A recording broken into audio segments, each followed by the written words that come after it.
Pressão contra Israel aumenta de maneira substancial, com a ONU falando em show de horrores e mais de 100 organizações não governamentais pressionando o território.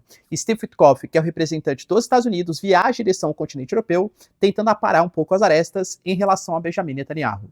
Falar um pouquinho também sobre o Elon Musk, que vem numa tentativa aí do governo americano de perder contratos federais, principalmente para a construção do Golden Dome, que seria o sistema de defesa antimísseis mais avançado do planeta, planejado pelos americanos, enquanto temos também um caos instalado na Ucrânia. Na calada da noite, uma lei aprovada pelo Legislativo e referendada pelo presidente Zelensky acaba com os organismos independentes de combate à corrupção no país. Para vocês terem uma noção, a União Europeia, o próprio G7 e os Estados Unidos reclamam das medidas, protestos se espalham pelo território e os Zelensky vêm perdendo apoio, tanto interno como também internacional. O que está rolando no país, hein? Falar um pouquinho também, galera, sobre os sistemas Patriot, que vão ser cedidos pelos Estados Unidos, mas a mídia alemã fala que só vai chegar na primavera de 2026, entender exatamente por que isso está rolando, enquanto temos também o embaixador dos Estados Unidos na OTAN, Matthew Whitaker, pela primeira vez se pronunciando contra os chineses e garantindo que a China está ajudando a Rússia na guerra contra a Ucrânia. Será que teremos retaliações ou aumento da escalada dos dois países? Para finalizar, pessoal, falar também sobre os acordos comerciais que o Trump faz com a Indonésia, Filipinas e principalmente com o Japão, que podem dar um indicativo de que acordos devem ser firmados nos próximos dias, mas temos também respostas de outros organismos, outros países do mundo, e o Brasil encabeçando uma missão na OMC de críticas aos Estados Unidos, de pressão contra os americanos, com a presença nessa fala do Brasil de União Europeia, Japão, Canadá e uma série de outros países, histórico aliado dos americanos. Quem será que vai levar melhor nessa, hein? Brasil ou Estados Unidos? Se vocês querem entender um pouco mais sobre esses assuntos, e muito mais também sobre geografia, geopolítica, atualidades, política, polêmicas, enfim, tudo para você se manter sempre bem atualizado, já se inscreve no canal, deixa seu like, compartilha esse vídeo, que o professor Ricardo conta muito com a sua ajuda. Belezinha? Pessoal, recado rapidinho da nossa parceiraça do canal. A sua empresa, a sua marca está em perigo. Eu sei porque a minha também estava até pouco tempo atrás, porque eu não tinha um registro no INPI. Para quem não sabe, eu tenho uma empresa, Professor Ricardo Marcílio, que tem todo um ecossistema ligado à educação. É canal do YouTube, é plataforma, só que eu corri o risco de perder por falta de segurança jurídica. Mas de verdade, quando você vai tentar fazer, é um processo lento, burocrático e extremamente difícil. Por sorte, a parceira aqui do canal, a Movon, ela agiliza todo esse processo para você. Então, se você quiser, galera, por um preço altamente competitivo, sem burocracia, registrar e ter uma garantia que a empresa, a marca vai de fato ser sua, link na descrição e conta com o serviço da Movon. Você não vai se arrepender. Bom, galera, então bora lá pro vídeo, ó. Como eu trouxe para vocês na introdução, de fato a gente vem conversando nos últimos dias dos planos de Israel, que agora está fazendo ofensiva no centro da faixa de Gaza, deslocando mais de 50, 80 mil pessoas, da ideia da construção das cidades humanitárias que vão cercar, confinar a população, com domínio militar de Israel em um território pequeno, próximo da fronteira do Egito, ali em Rafah, com controle militar de Israel, e possivelmente, segundo Israel, né, com algum tipo de organismo internacional, enfim, algum tipo de coalizão árabe, que seria o governo, mas com controle militar de Israel, eu duvido muito que algum organismo da ONU, algum grupo árabe, se proponha a ser um governo ou algum tipo de organização política, mas com domínio militar de um país terceiro de Israel, acho que isso não vai se consolidar.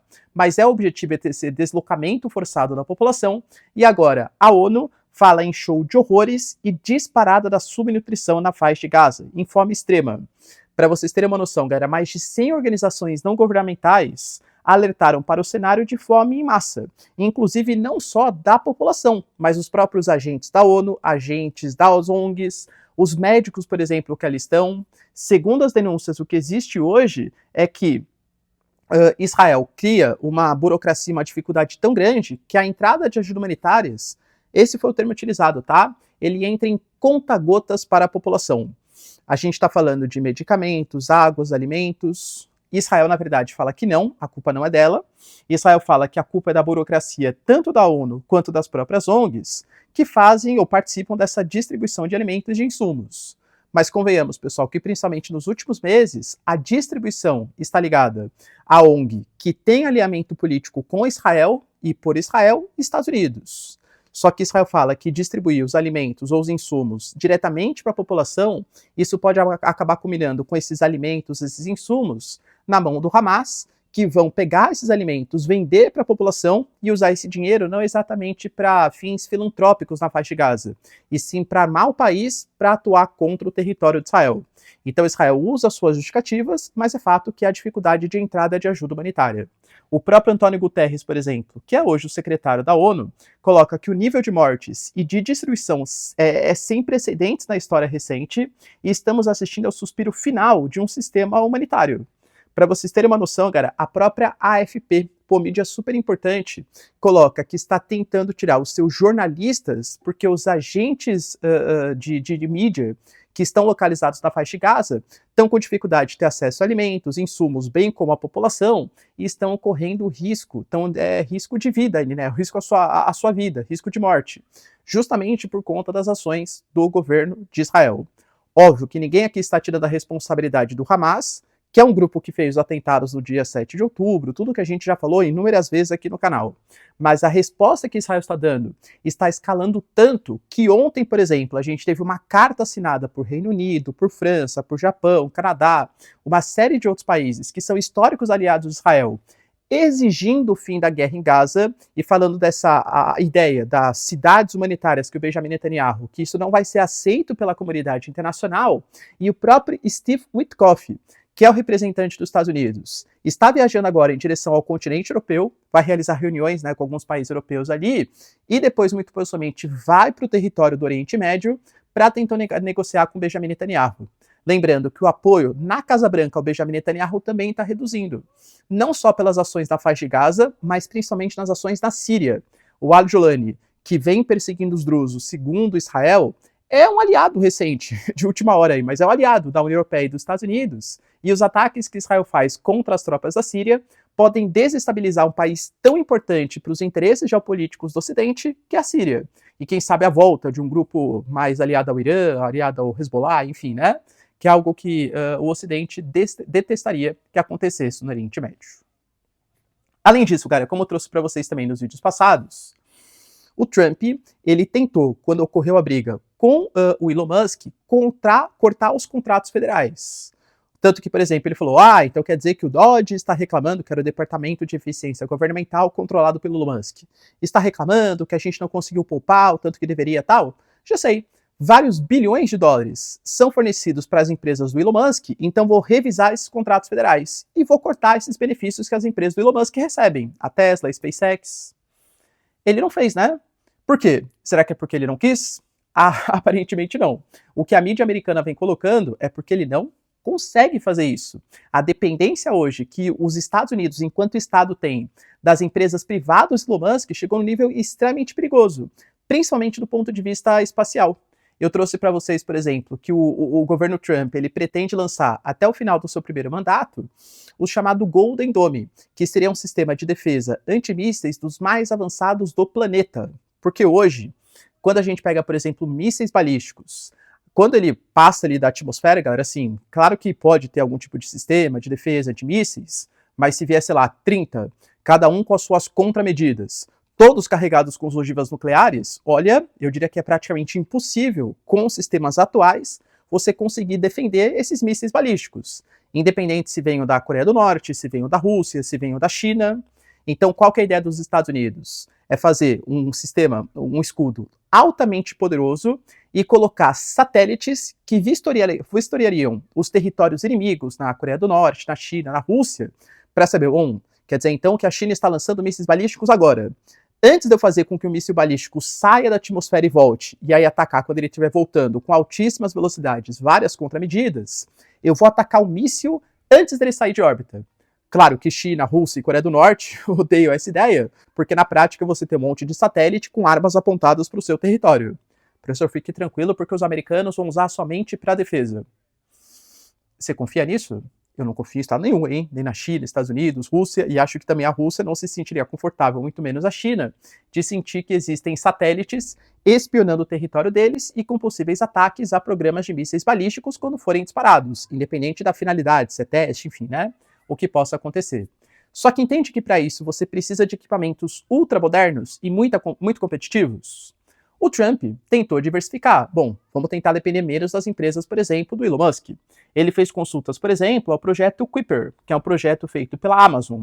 Para vocês terem uma noção, o Jeff Bezos, né, ele contratou uma série de ex-funcionários que faziam parte da própria Starlink, que foram demitidos, supostamente porque eles não eram muito competitivos, eles eram muito lentos ali nos processos, e eles, até hoje, dos 3.000 satélites que foram prometidos, lançaram 78. Mas é uma das possíveis alternativas.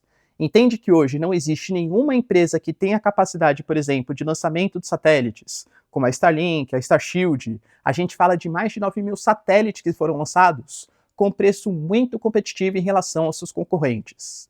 Então Trump ele está tentando buscar alternativas, mas eu diria que pelo menos por enquanto ele não as encontrou. Não acho, pessoal, que o projeto, né, do Jeff Bezos, dono da Amazon, seja uma alternativa viável, pelo menos não no momento. Mas acho também que o governo americano deve pensar em longo prazo e investir nesses projetos alternativos. Porque se você ficar investido somente no mais competitivo, você vai criar um monopólio. E aí esse monopólio, enquanto o Elon Musk for aliado do governo americano, tamo junto. E se algum momento ele se revoltar? Vai ter outro programa alternativo para suprir as demandas dos Estados Unidos? E mesmo uma corrida espacial que acontece hoje entre as maiores potências? É a dúvida que fica. A gente teve também, pessoal, uma notícia bem problemática para os ucranianos. Por quê? Foi na calada da noite, um projeto de última hora, inclusive não tem-se a certeza ainda por que aconteceu isso de maneira tão rápida, e aprovado pelo Zelensky, de um projeto de lei que acaba com organismos independentes de combate à corrupção. Especificamente dois. A gente está falando do Escritório Nacional Anticorrupção e da Promotoria Especializada Anticorrupção da Ucrânia.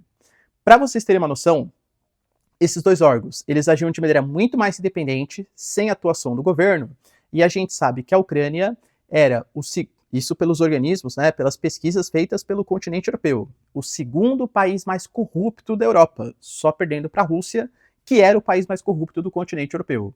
Os ucranianos alegam que a Ucrânia era antes do Euromaidan, que aconteceram uma série de protestos, uma série de reformas políticas, e que hoje a Ucrânia é um país muito mais transparente.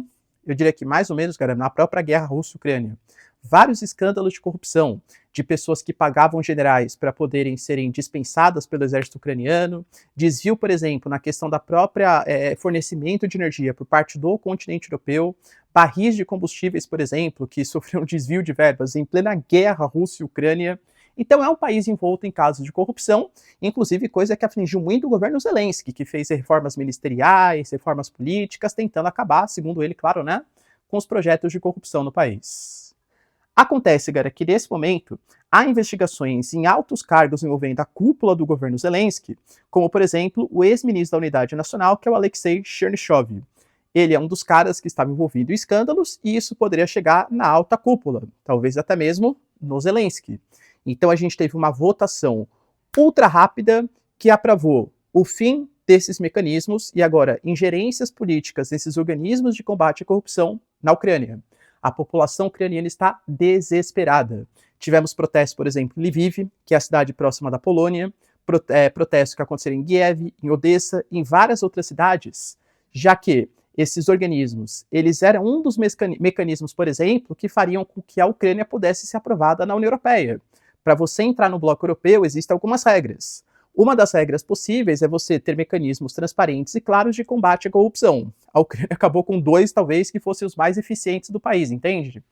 Há pressão, por exemplo, hoje no Congresso americano, principalmente daqueles mais MAGA, né, ou seja, Make America Great Again, que não querem que os Estados Unidos despendem recursos do contribuinte americano para ajudar a Ucrânia. E aí você percebe que o Zelensky está acabando com mecanismos de corrupção, muito possivelmente pressão no Congresso americano vai aumentar para que acabe, né, essa ajuda. Por exemplo, a gente já teve congressistas dos Estados Unidos acusando que o Zelensky é um ditador que se recusa a fazer um acordo de paz para acabar com a guerra, porque ele lucra com esse processo. Entende o perigo disso? Para o Zelensky ter aprovado sabendo que isso causaria uma comoção interna e externa, é porque alguma coisa pode estar envolvendo o seu governo, deixando bem claro. Ah, entendi, o professor falou que só a Ucrânia é corrupta, que a Rússia não é, cara, acho que a Rússia também é, tá? Mas a questão é que a gente está tendo mudanças agora no regime ucraniano. E isso pode trazer impactos significativos no apoio que a Ucrânia tem frente à comunidade internacional. Professor, mas fique tranquilo, porque os Estados Unidos cederam os sistemas Patriot, que vão ser super importantes para os ataques ucranianos. Primeiro, né?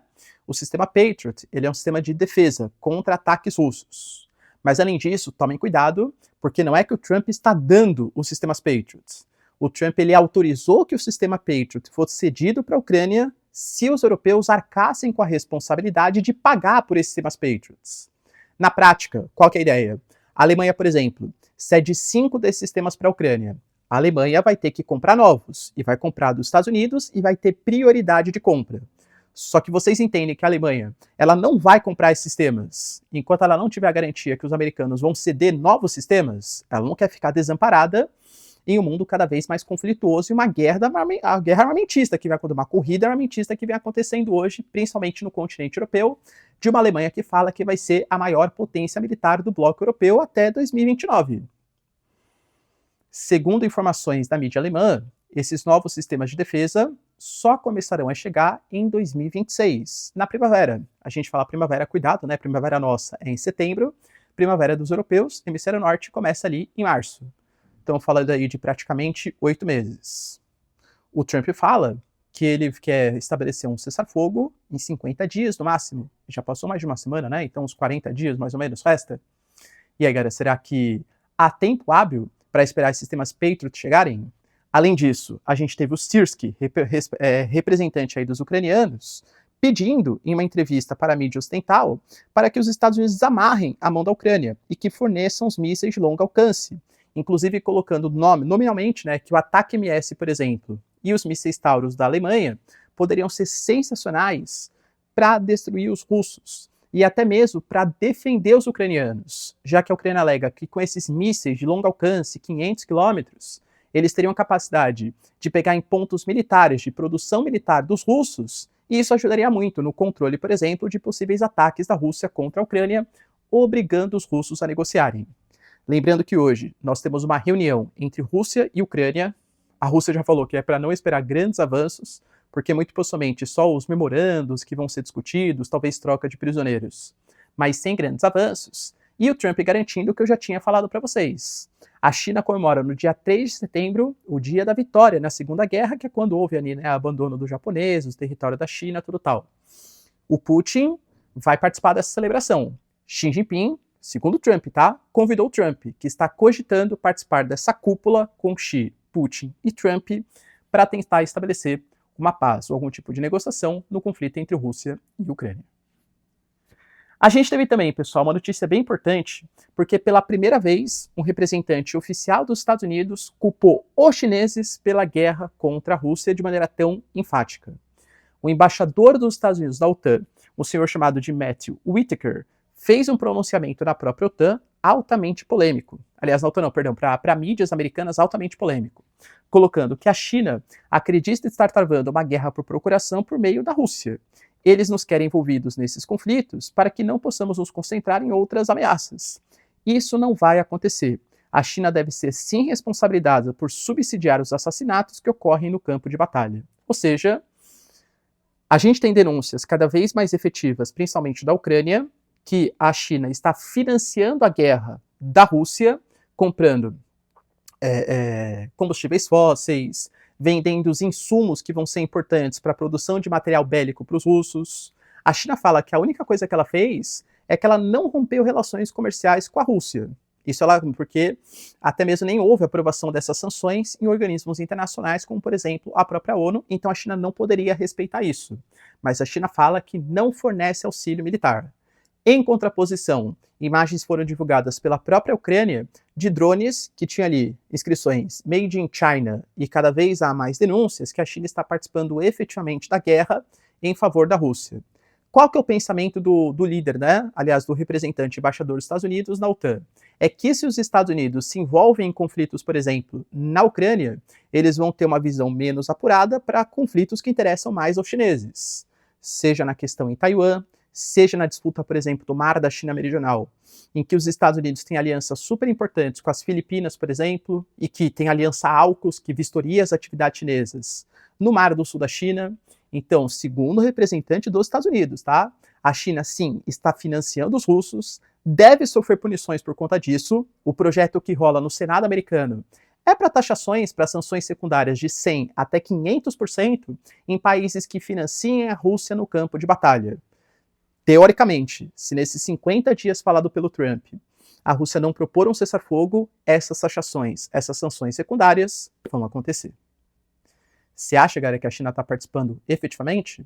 Ela se comprometeria, porque se ela estiver participando, isso significa que Europa, que tem manter relações econômicas muito próximas com os chineses, vão ter que fazer algum tipo de sanções. Isso significa que uma pressão contra as atitudes chinesas, empresas chinesas, sanções, tal. E geralmente a China não se envolve em guerra de terceiros. Eu, particularmente, galera, tá? Duvido muito que a China esteja fornecendo material, equipamento bélico militar direto por interesses, pela visão pragmática que a China tem. E também porque eu acho que o custo-benefício de apoiar a Rússia não seria tão grande assim para os chineses por conta das possíveis retaliações geopolíticas e sanções econômicas que poderia sofrer. Mas, de novo, não coloco minha mão no fogo por ninguém. Você acha que a China está participando ou é só uma justificativa dos americanos para aumentarem a pressão militar em uma região tão estratégica como a Ásia-Pacífico, hein? Deixa aí nos comentários. Além disso, galera, tivemos também notícias importantes do governo Trump fechando alianças, acordos comerciais com a Indonésia, com as Filipinas e também com o Japão. E aparentemente, belíssimos acordos para os Estados Unidos. No caso do Japão, por exemplo, o Trump ele fez um tweet, ou um X, né, um Truth Social, basicamente explanando como foi o acordo ali, né? Ele fala que o Japão tem a obrigatoriedade de investir 550 bilhões de dólares nos Estados Unidos, que vão gerar uma série de empregos, movimentar a economia, e que desses investimentos em empresas, enfim, 90% do lucro ficará para os Estados Unidos, segundo o governo Trump. A gente sabe, galera, que o Shigeru Shiba, que é o atual primeiro-ministro, está em vias de renúncia por conta de o seu partido perder apoio ali no Congresso japonês e tal, né? Mas isso é um outro papo que a gente pode discutir no próximo vídeo. Talvez tenha sido o último grande ato do Shigeru Shiba, esse acordo comercial. Além disso, o Trump fala da aplicação de 15% de tarifas no mercado japonês. O Japão aceitou, né, esse 15% de tarifas, e é mais um país que fecha um acordo comercial com os americanos. A Indonésia, que é membro dos BRICS, ponto importante, também fechou um acordo comercial, bem como as Filipinas, mas aí já é um aliado, né, histórico aí mais importante dos americanos. Galera, de verdade, é um bom acordo para o Trump. O professor quer dizer então que o Trump está negociando de maneira sensacional? Então, até acho que ele vai conseguir conquistas em curto prazo. Eu trago isso para vocês. Porque o mercado americano é super importante. Os Estados Unidos têm a moeda mundial, o sistema de pagamento, se não o maior, pelo menos o mais poderoso mercado consumidor do planeta. Os países precisam, para não ter uma trava, uma crise econômica global, ter acesso ao mercado americano. Mas no mesmo dia em que acontece esse acordo entre Estados Unidos e Japão e União Europeia se mobilizam e fecham, por exemplo, um acordo para fazer o que eles chamaram de uma aliança contra a coerção e práticas injustas, já que tanto a União Europeia como o Japão foram taxados na sua indústria de alumínio, indústria de aço, nas suas exportações, entende? Da mesma maneira que o Japão faz um acordo comercial com os americanos, se aproxima dos chineses, se aproxima da União Europeia, busca mercados alternativos. Então, mesmo que em curto prazo tenha benefícios para os Estados Unidos, creio eu que em longo prazo isso pode representar uma derrocada, em bem longo prazo, tá? Do mercado americano pela desconfiança gerada no mercado internacional. E talvez a maior prova disso seja que hoje o Brasil liderou e encabeçou na OMC, Organização Mundial do Comércio, um mecanismo contra os Estados Unidos. Embora não tenha falado diretamente o nome dos Estados Unidos, ficou mais do que claro pelas palavras que foram ditas. E recebeu apoio do Canadá, Estados Unidos, dos membros dos BRICS. A gente está falando de cerca de 40 governos que apoiaram a resolução, na verdade, o pedido do Brasil na OMC. O Brasil fala, galera, que está disposto a salvar a organização e fazer uma espécie de retomada da confiança da OMC, porque a gente sabe o que é a OMC, né? A OMC é um organismo multilateral em que você discute questões relacionadas ao comércio global. Isso tudo começa, né? Vamos colocar bem no passado ali, em 1944, quando a gente tem a Conferência de Bretton Woods. Por quê? A gente pode falar que tanto a Primeira Guerra como a Segunda Guerra Mundial, bem resumido mesmo, elas foram consequências do imperialismo europeu. O imperialismo europeu em que as nações, principalmente França, Reino Unido, Inglaterra, né, tudo tal, pegaram a África e a Ásia, dividiram de acordo com seus próprios interesses e estabeleceram um monopólio de mercado. Isso acabou gerando uma concorrência com novas potências de ascensão, como a Prússia, que depois vira a Alemanha, com a Itália, por exemplo, que estavam em processos mais complicados, como a reunificação do seu próprio país, e ficaram com as piores terras. Gera um clima de animosidade, essa disputa de mercados que culmina com a Primeira Guerra Mundial, e a Segunda Guerra Mundial quase uma consequência da Primeira Guerra Mundial, né? Bem resumido aqui, história a jato, né, história express, mas basicamente entende que o monopólio, o controle de mercados, foi responsável pela crise de 29, Primeira Guerra, Segunda Guerra.